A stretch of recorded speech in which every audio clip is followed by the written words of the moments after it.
we have an impact on people's daily lives, for better or for worse, whether they know it or believe it. We make decisions that impact on their environment, on their jobs, on their wages, on their healthcare.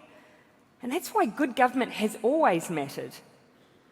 But in an environment where indifference can and is quite easily turning into distrust, it matters even more. A quick scan of the horizon and we see that increasingly voters see their governments as not necessarily hearing what their interests are, or at worst, working against their interests, even in long-established democracies.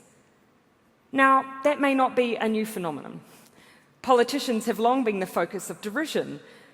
But what is new is the increasingly noisy environment that we all operate in.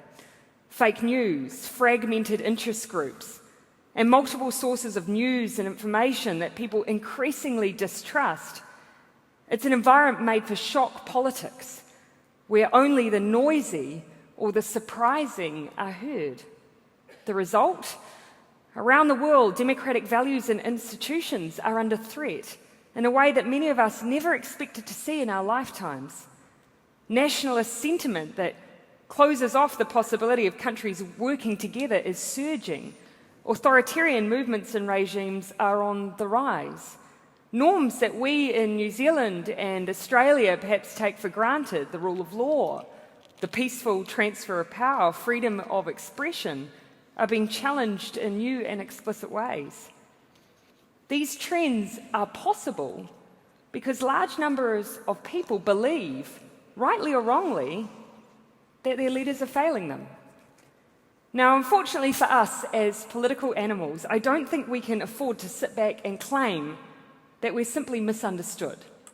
Not when we look at the context or environment in which all of this dissatisfaction has emerged.